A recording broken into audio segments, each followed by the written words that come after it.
The African continent continues to make gains in the transactional banking sector. Analysts say this bodes well for intra-continental trade, which is key to creating ease in doing business. This fits into the objectives of the African Free Trade Area, as it aims to enhance the economic climate on the continent. Transactional Banking Executive Manager at ABSA CIB, Yasmin Masithela, joins us for more on this. Thank you so much for your time, Yasmin. Progress is a good indicator of the gains that have been made over the years. Oftentimes we speak of how Africa is lagging as a continent compared to its global peers. Talk to us about the highlights of the progress that is being seen in this regard. Hi, Tumisang, and thank you. Thank you for the opportunity.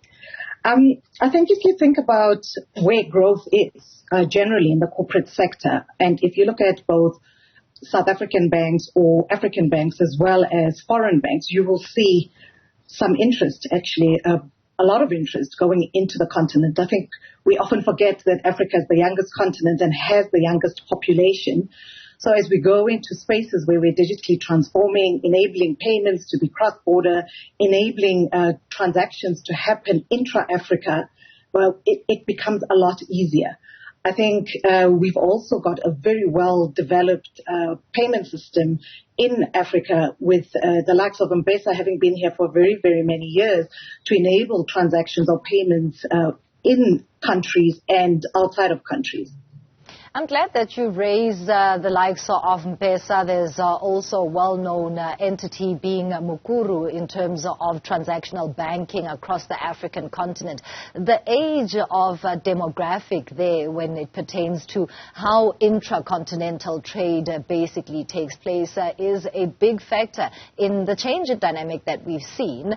Tell us more about what is the forecast there in terms of a growing population of even younger individuals that would be economic participants, but also business leaders within the continent. Thank you. I think there is no doubt that there will be growth in Africa. Do we have challenges? Absolutely, we do. I think over the last couple of years, the biggest challenges we've seen in Africa is access to dollar liquidity, as well as sovereign risk. And I think sovereign risk comes with lots of different layers around being unable to pay or create a foreign currency deficit within the countries. But what I have observed is that the African continent is quite agile, and we tend to recover. Without suggesting that we don't have our own problems, we tend to recover much faster than the West in matters pertaining to a sovereign risk. I think dollar liquidity remains an issue and remains a challenge, and I think the continent is evolving to try and find different ways of trying to manage dollar liquidity. In terms of the Africa Free Trade Agreement, very recently we actually saw transactions happening between Zambia and Tanzania to access the Dar es Salaam port using PAPS as a system, therefore paying out in Kwacha, but fulfilling in Tanzania, which I think is quite exciting to try and find a way of managing the lack of dollar liquidity. The dollar is still predominantly the trading currency in Africa, and I suspect this will remain the same, but just the agility of trying to enable payments notwithstanding within the continent does make it quite an attractive market. Absolutely interesting there, and positive developments that we are seeing. The likes of BRICS as a bloc have spoken about a common currency. Is it too soon to start probing at the prospects of that for the African continent, especially as you've just referenced the Africa Free Trade Area? I think we still have some way. I think if you think about the euro as a currency, it took a bit of a while for European countries to get a single currency. I think the focus should be on continuing, not stopping, but continuing to try and get to a place where we can get a BRICS currency. I do think there will be. It'll take a couple of years, but I don't think we should despair. I think that we are going to have to focus on de-dollarizing the African continent and thinking about more agile ways of creating trade without the great dependency we have on the dollar. I think you can pick any country, Tanzania, Kenya, Ghana. There is a scarcity of dollars, and that does impact on our ability to continue with trade within Africa. You see China, for instance, trying to find an alternative to SWIFT. But the upside of BRICS is you kind of focus on it as part of the continent and as part of the BRICS partners rather than a third party enabling that for ourselves. So I think still lots to do, but I think we ought to keep the focus on trying to get to a place where we can get a BRICS currency to enable de-dollarization and increase trade.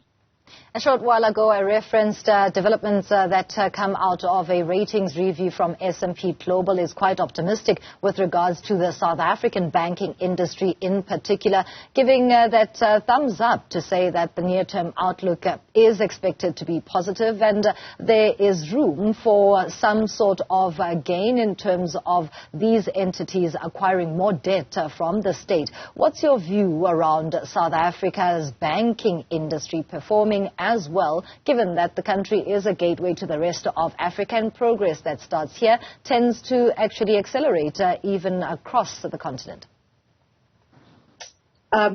Yes, I do think that we do have possibilities for growth within South Africa. And I think, I can't remember who it might have been the CEO of Mutual speaking at the World Economic Forum. And he said, we often try and see the negative and we don't think about the positive and the positive opportunities and growth we've had, in particular in South Africa. I think we have challenges, but I think we will get there. If you look at the payment system within the banking system in South Africa, we've actually seen an increase post-COVID to favoring digital payments, and I think that will continue. Obviously, we will have some challenges on attrition and loss of talent, but we can find ways of trying to retain talent. We can find ways of trying to utilize talent that may not necessarily only be in South Africa. And if you look at the payment system, we've seen quite big changes within the payment system in terms of rapid payments. I think we launched the rapid payments capability as a banking community last year sometime to enable payments to happen real time, which I think is quite exciting. I think often people don't realize the amount of real time payments we have in the African continent, and we all travel extensively, and we see as we travel outside of the continent that it's not as easy to get to real-time payments outside of Africa. So I think if we keep the focus as an industry and as a community within the South African entity, we should see some level of growth. And I don't want to diminish consumer challenges. I think the consumer is struggling with interest rates and so on. But I do think that the corporate businesses are trying to get more digitized, and as a result, we are seeing an increase in transactions going through payments industries across the South African continent and some growth. Thank you so much for your input. That is Yasmin Masithela there speaking to us about the progress that we are seeing in transactional banking within the African continent.